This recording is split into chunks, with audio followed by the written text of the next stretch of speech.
What is happening, people?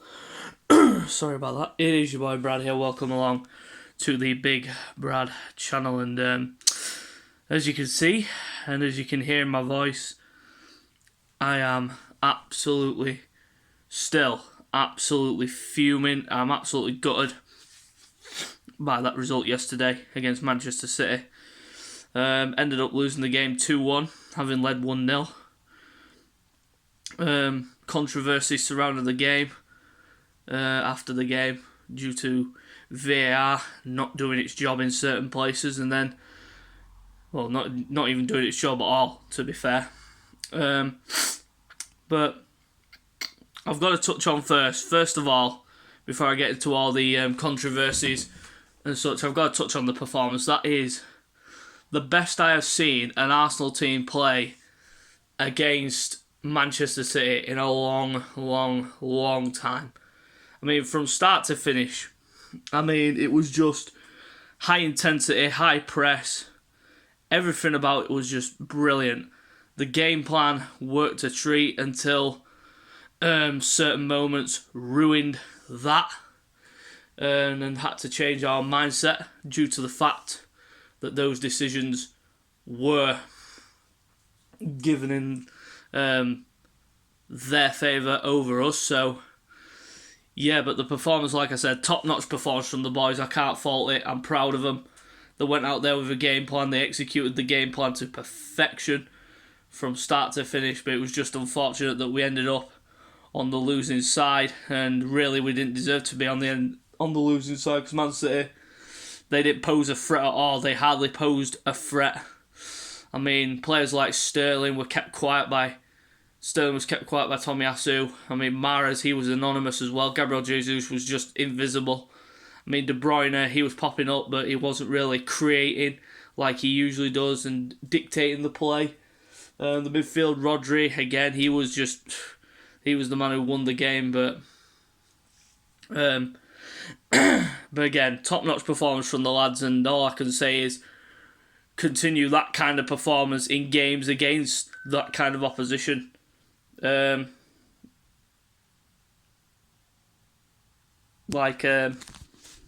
against that. So yeah, I really am happy with the performance. It's just a pity that we ended up on the losing side, but hopefully we can right the wrong and go again against Liverpool on Thursday.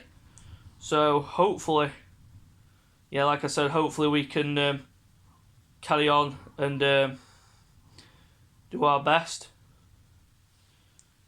against Liverpool on Thursday, the exact same way as we played against Man City. But like I said, let's get into the controversies now. First of all, the penalty decisions. Now, VAR is supposed to be implemented when there is a clear and obvious error, according to what the so-called experts say. I was listening to Peter Walton on BT Sport, and oh my God, I've never heard such a load of rabble in all my life. I mean, the Bernardo Silva one, yeah, he goes down before Xhaka pulls the shirt, but that's not enough to send him to the floor. Yet he clatters into his knee. He doesn't clatter, he just taps his knee, he falls to the floor. That's a dive. End of story. It's a dive.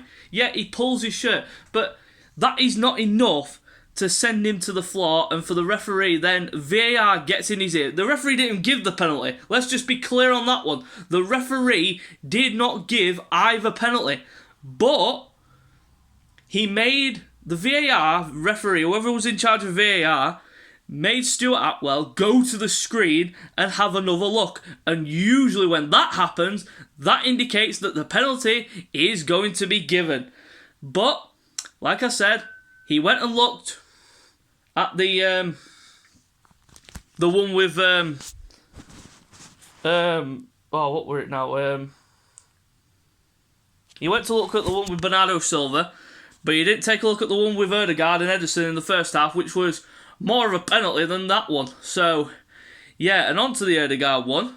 Ederson does not touch the ball. He touches the ball, but he goes through the man to get to the ball, but there was only a tiny nick, a little tiny nick on the ball. And he clatters into Ødegaard's ankle, into his foot.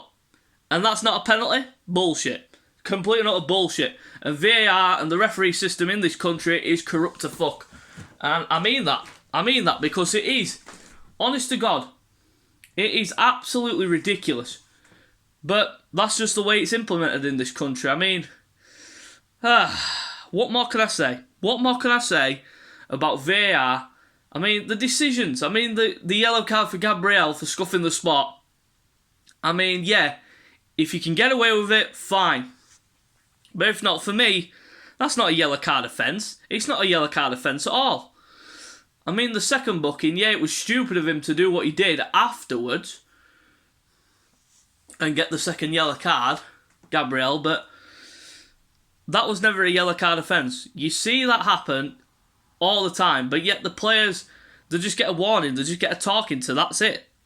But Gabriel got a booking, and then next minute he's getting sent off after the Martinelli miss, which again, I've looked back on, and the referee stands in Gabriel Martinelli's way, so he has to detour the way he runs to go round the official to get to the ball, and then he smacks it wide. So, what? The referee was absolutely shocking, and well, I'm moving on. I just cannot be bothered spraying my guts about it, because obviously I'll get all the toxic people in the comment section saying, "Oh, you're just overreacting and you're wrong, this, that, and the other."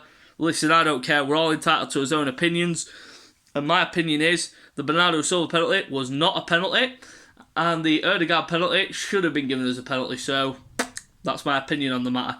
So let's get into the player ratings. Starting in goal, Aaron Ramsdale. Didn't put a foot wrong at all. Couldn't do anything about the goals. But solid again. Kicking was on point.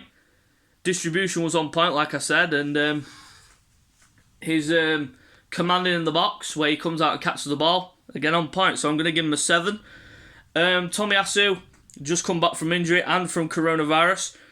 Didn't look like he missed a step, did he? He absolutely had Sterling in his pocket, and Sterling was anonymous throughout the whole game, so I'm going to give Tommy an 8.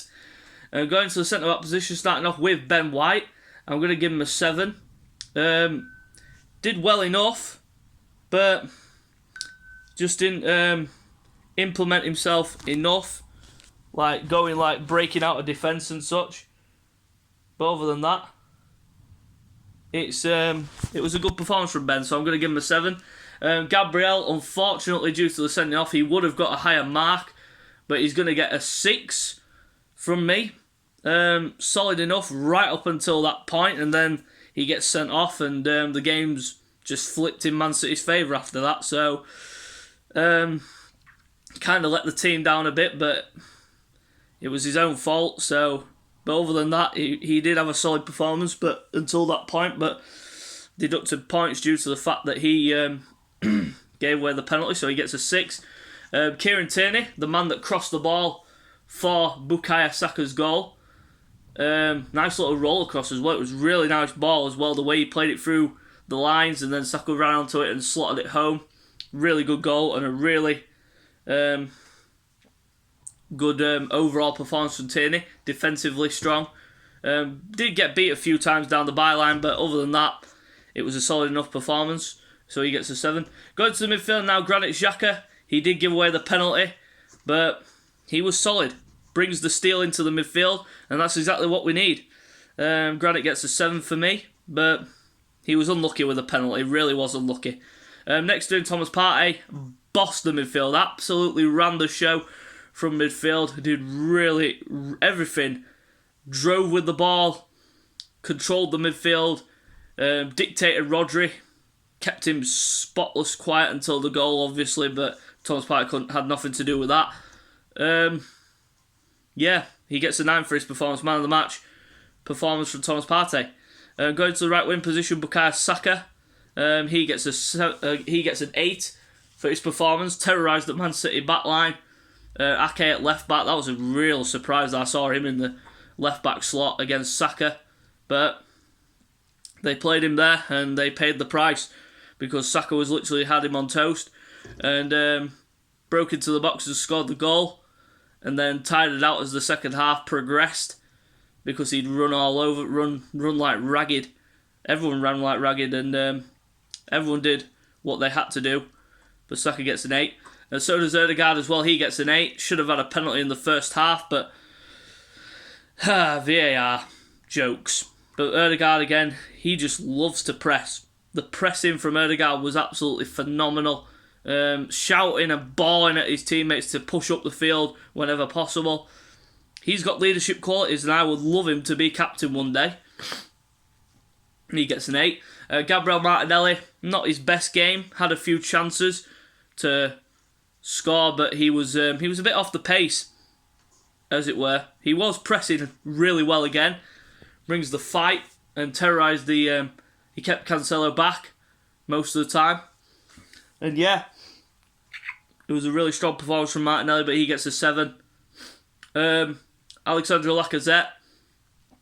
Didn't really see much of him. Hold-up play was good. Pressing was good. But other than that, didn't really do much in terms of like finding teammates for goals or whatever, or scoring goals, which is something we need in terms of a striker. So, but the things that he brings to the team are something that a striker needs to be up in and getting goals now. But he gets a 7 for his performance.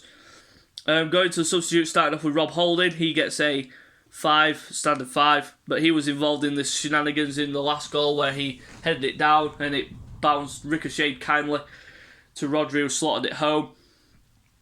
Who else came on? Emile Smith-Rowe, again, didn't really do much. He gets a 5.